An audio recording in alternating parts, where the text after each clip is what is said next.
Dear friends, Nifty 1000 point के आसपास jump लेके आज बहुत मजेदार कहानी कर गया।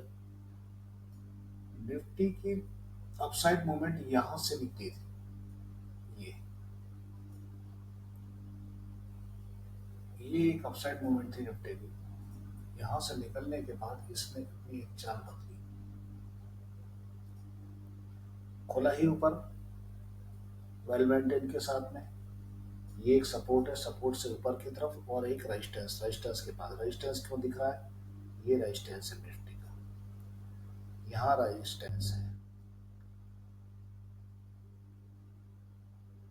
निफ्टी की अक्सर चाल जो दिख रही होगी एक रेंज में है। ऊपर से ये ये ये अब क्या ये अब मूवमेंट शायद अगर डाउ की हालत देखी जाए तो डाउ के बाद ये समझ में आएगी कि क्या है कल की स्थिति। सो एंड सो की हालत रहेगी इसकी। अगर ये नीचे गिरा यहाँ से तो सीधे फॉल काफी बढ़िया दिखा देगा ये। क्योंकि इसने यहाँ से एक गैप है इसका। मैं आपको सिंपल सा गैप बता रहा हूँ, ये एक गैप है। फिबोनाची की भी टारगेट देखेंगे तो यही तक था। उसके बाद नीचे नीचे की तरफ आ सकता है।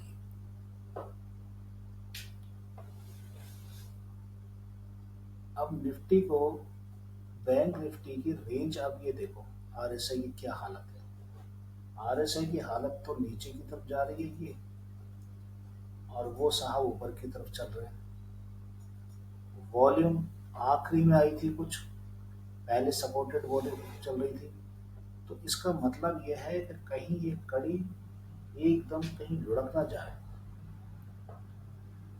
हम नेगेटिव नहीं बोल रहे, लेकिन कहीं कड़ी हो सकता है कि लुढ़क ना जाए। क्योंकि मार्केट इसी तरह से काम करता है, ऊपर ले जाने के बाद नीचे मार देता है। ये देखो कितना ऊपर गया था।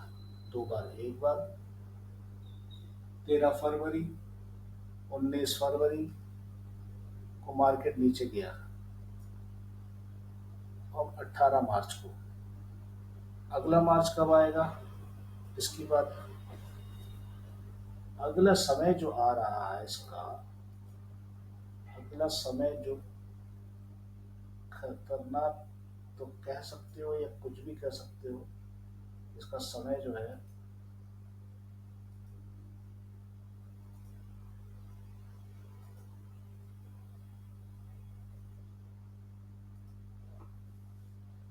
ये यहाँ से इतने बीच में चला।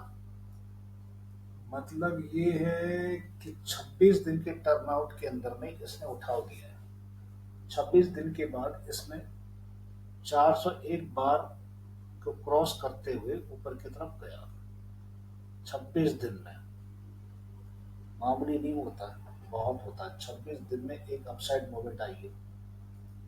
अब अब क्या,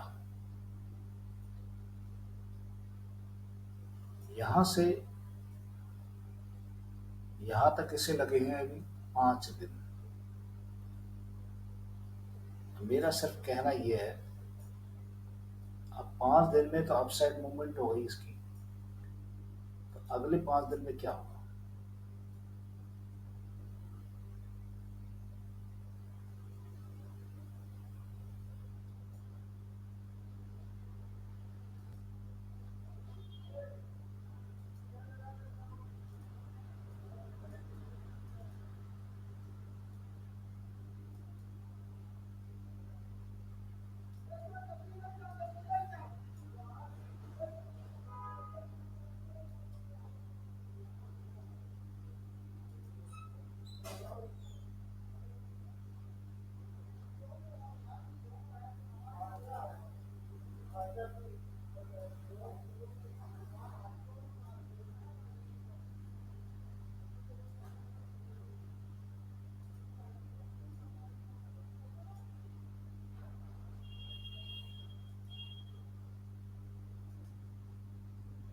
निफ्टी के बैंक निफ्टी की पोजीशन को यहाँ तक कह सकते हैं कि इतना हो सकता है फॉर्म हो जाए।